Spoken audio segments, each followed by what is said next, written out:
घटनाक्रम का जिक्र करूंगी जो कि अखबारों की सुर्खियों के तौर पर फ्रंट पेज पर छाए हुए हैं सारे अखबारों पे। लेकिन उससे पहले आपको जानकारी दे दूं कि आज कैराना और नूरपुर, जो कि नूरपुर विधानसभा की सीट है, कैराना लोकसभा की सीट है, उत्तर प्रदेश के 2 जिलों पर आज वोटिंग हो रही है।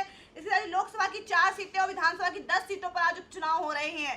ऐसे में कैराना की सीट अहम है, देखना होगा कि आखिर कौन सी पार्टी यहाँ पर सफलता का झंडा लहराती है। और बात करते हैं अब, अगर बात कर रहे हैं कैराना की तो बात करते हैं पीएम मोदी की। कल पीएम मोदी ने कल 2 एक्सप्रेस वे लॉन्च किए हैं और ऐसे में उन्होंने कल कांग्रेस को आड़े हाथों लिया और साथ ही कल जो उन्होंने एक्सप्रेस वे लॉन्च किया उससे उनके मंसूबे साफ जाहिर हो गए हैं कि पीएम मोदी विकास के मुद्दे पर साल 2019 में होने वाले लोकसभा चुनाव को लड़ेंगे। और दिल्ली को मिले 2 हाईटेक एक्सप्रेस वे, हिंदुस्तान के फ्रंट पेज पे आप देख सकते हैं। यहाँ पे दिल्ली को मिले 2 hi-tech expressway, Delhi Meerut expressway जनता के लिए खुला, ईस्टर्न पेरिफेरल एक्सप्रेस वे का भी उद्घाटन हुआ है। 41% तक जाम से मुक्ति मिलेगी दिल्ली के लोगों को और 27% तक प्रदूषण कम होगा दिल्ली एनसीआर का। आधुनिक सुविधाओं से सुसज्जित ये राजमार्ग दिल्ली एनसीआर के नागरिकों के जीवन को सुगम बनाने वाला है। कहीं कोई रुकावट नहीं है। आधुनिक तकनीक के इस्तेमाल से देश की तरक्की को रफ्तार मिलेगी, ऐसा कहा है प्रधानमंत्री नरेंद्र मोदी ने।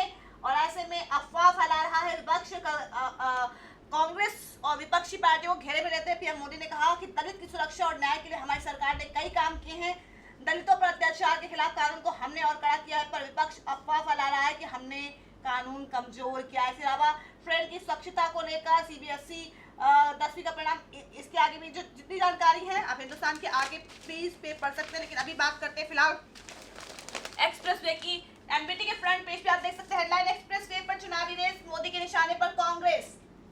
दिल्ली एनसीआर के लिए अहम 2 एक्सप्रेस वे की शुरुआत की कल प्रधानमंत्री नरेंद्र मोदी ने। और ये देख सकते हैं विकास का हवाला दे विपक्ष से मुकाबला। और कल प्रधानमंत्री नरेंद्र मोदी का काफिला जब रोड से गुजर रहा था, आम जनता उन्हें देखने के लिए किस तरह बेकरार थी वो आप देख सकते हैं। जनसत्ता में देख सकते हैं, ये देखिए किस तरह से लोग वहां पर उनका स्वागत करने के लिए पहुंचे। पीएम मोदी भी बिल्कुल भी उन्होंने गुरेज नहीं किया, वो उनके पास गए, उनकी गाड़ी, जो उनका काफिला था उनकी गाड़ी थी पीएम मोदी की, लोगों के बगल से एकदम जस्ट छू के निकल रही थी। वो उनका हाथ, उनसे हाथ मिला रहे थे, हाथ हिला के उनका अभिवादन स्वीकार कर रहे थे। देख सकते हैं कि इस तरह से भीड़ उमड़ी है प्रधानमंत्री नरेंद्र मोदी को देखने के लिए। हालांकि सुरक्षा व्यवस्था काफी चाक चौबंद थी और ऐसे में कल देखने को मिला जिस तरह प्रधानमंत्री के जेस्चर्स, हाव भाव, उनका चेहरे की जो वो बात, चेहरे का जो पूरा एक्सप्रेशन था वो बयां कर रहा था कि वो बहुत खुश हैं।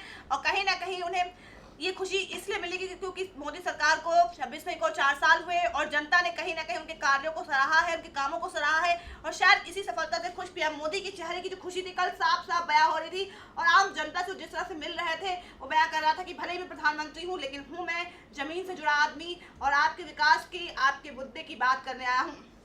साल 2014 में विकास के मुद्दे पर वो प्रधानमंत्री बने और ऐसे में अब विकास ही विकास नजर आएगा लगता है मुझे, जो कि सिर्फ और सिर्फ 6 से 7 महीने बाकी हैं लोकसभा चुनाव में, इस साल को खत्म होने में। और अगले साल पूरी जोर शोर से साल 2019 का आगाज होगा। और ऐसे में जैसे ही नए साल की शुरुआत होगी वैसे ही सबसे पहला सवाल होगा लोकसभा कौन जीतेगा, लोकसभा चुनाव में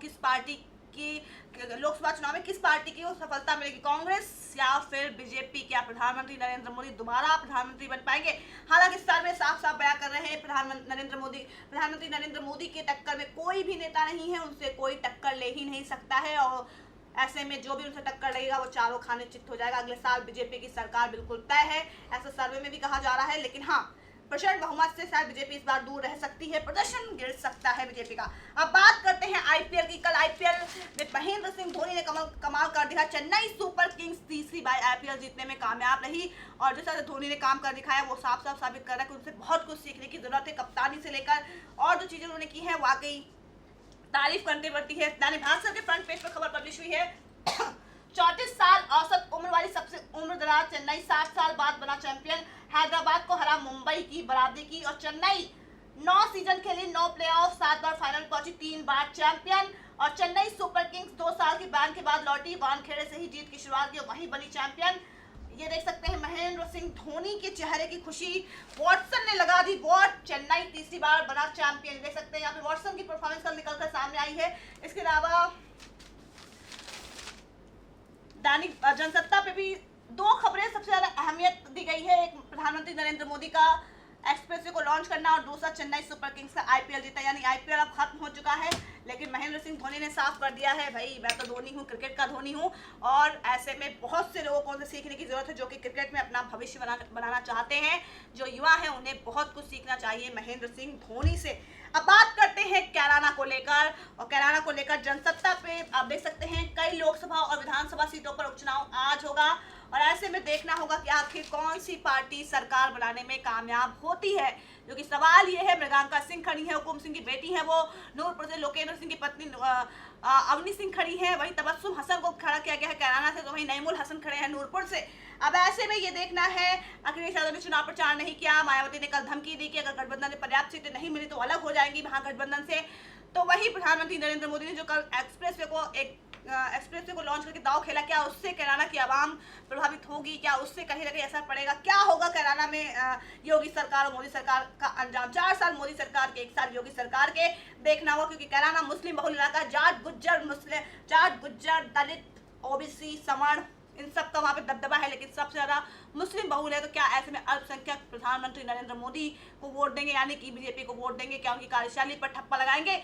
आज वो मतदान जो है ईवीएम में कैद हो जाएंगे और फिर खुलेंगे 31 मई को, जो सब वहाँ पे पता चलेगा कि आखिर किस पार्टी ने जीत दर्ज की। हालांकि कम ही समय के लिए वहाँ के उम्मीदवार को राज करने का मौका मिलेगा, लेकिन फिलहाल ये अब देखना होगा, क्योंकि ये अग्नि परीक्षा है मोदी और योगी की। अब बात करते हैं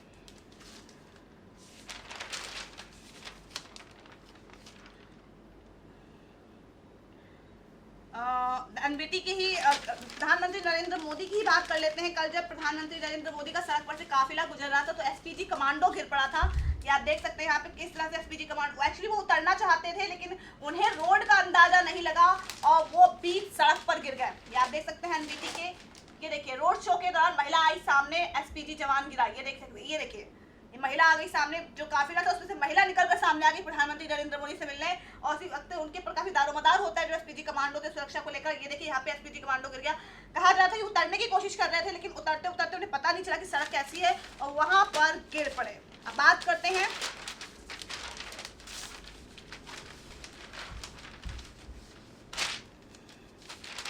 एनबीटी के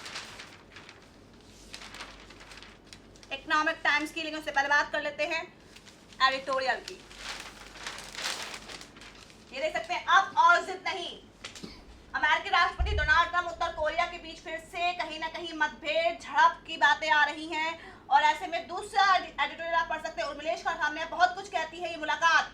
बीजेपी विरोधी गठबंधन के लिए बीएसपी आज सबसे महत्वपूर्ण हो गई है। यूपी में कांग्रेस भले ही हाशिए पर हो, लेकिन एसपी बीएसपी के संभावित गठबंधन को पुख्ता करके वो बीजेपी के लिए चुनौती पेश कर सकती है। कर्नाटका में जब काफी तिकड़म की राजनीति चल रही थी तो उस वक्त सोनिया गांधी ने मायावती को फोन किया था, क्योंकि जेडीएस के साथ कर्नाटक में बहुजन समाज पार्टी का अलायंस था, और ऐसे में सोनिया गांधी की फोन करने पे ही कहीं ना कहीं जेडीएस पिघला और मायावती ने उनकी बात सुनी। तो ऐसे में दो महिलाएं यानी सोनिया गांधी और मायावती करिश्मा कर सकती हैं बीजेपी के खिलाफ अगले साल। अब बात करते हैं हिंदुस्तान की, और हिंदुस्तान में देश विदेश का जिक्र करते हैं। गिलगित और बल्टिस्तान मुद्दे पर पाक उच्चायुक्त तलब किए गए हैं। 4 घंटे में 15,000 बार आकाशीय बिजली गिरी है और सईद पर मुकदमा चलाने की कीमत बहुत बड़ी। दुर्रानी ने कहा है एक ही बूंद में 6 टीके मिल जाएंगे। ये है देश विदेश की खबर। और चलिए बात करते हैं देश से। आजादी के बाद पहली बार शिक्षा अधिकारी पैदल स्कूल पहुंचे हैं। ये देखिए एक पॉजिटिव खबर है, और देश में सबसे बड़ा सौर प्रोजेक्ट लगेगा, ये खबर है। और नीट में उम्र बढ़ाने के खिलाफ याचिका दायर की गई है, ये देश की बड़ी खबर है।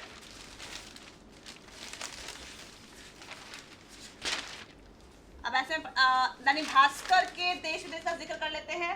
हंगरी बुडापेस्ट के इस रेलवे स्टेशन को स्कूली बच्चे चलाते हैं ताकि वो जिम्मेदारी और टीम वर्क की अहमियत समझ सकें, और टॉप ग्रेड पाने वाले बच्चों को ही मौका मिलता है। हर दिन में एक बार स्टेशन का जिम्मा मिलता है और रेलवे इंजीनियर और कर्मचारी देते हैं बच्चों को ट्रेनिंग। वाकई बहुत अच्छी बात है।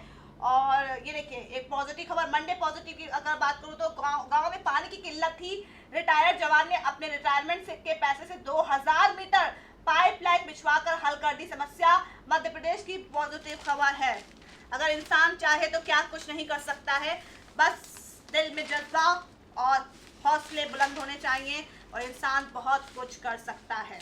यानी अगर आपका नजरिया, आपका पॉइंट ऑफ व्यू अगर पॉजिटिव है तो आपको आपके लक्ष्य, आपके टारगेट, आपके अचीवमेंट से आप तक पहुंचने में कोई भी नहीं रोक सकता है।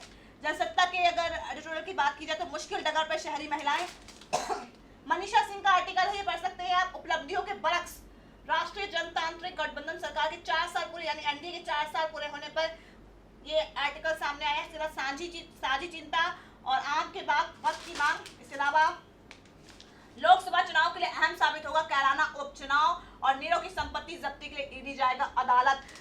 प्रोग्राम को खत्म करते करते बता दूं आपको, कैराना में वोटिंग शुरू हो गई है और इसके अलावा जो मैंने बताया लोकसभा की 4 सीटें और विधानसभा की 10 सीटों पर देश भर में आज उपचुनाव हो रहे हैं। लेकिन सबसे अगर अहम जो है उत्तर प्रदेश की कैराना सीटें, हालांकि सारी सीटें अहम है, लेकिन बीजेपी के लिहाज से, योगी सरकार के लिहाज से, मोदी सरकार के लिहाज से उत्तर प्रदेश सबसे बड़ा राज्य है देश का। तो ऐसे में अब देखना होगा कैराना और नूरपुर में क्या सियासी गठजोड़ सामने आता है, क्या सियासी गढ़ी सामने आती है, जनता वहां की कौन सी पार्टी पर मोहर लगाती है। क्या प्रधानमंत्री नरेंद्र मोदी का एक्सप्रेसवे लॉन्च करने का दाव यहां पर काम कर जाएगा। लेकिन पूरी तरह से सियासी जानकार कह रहे हैं बीजेपी जीत सकती है कैराना उपचुनाव, लेकिन सपा बसपा का गठबंधन भी भारी पड़ सकता है।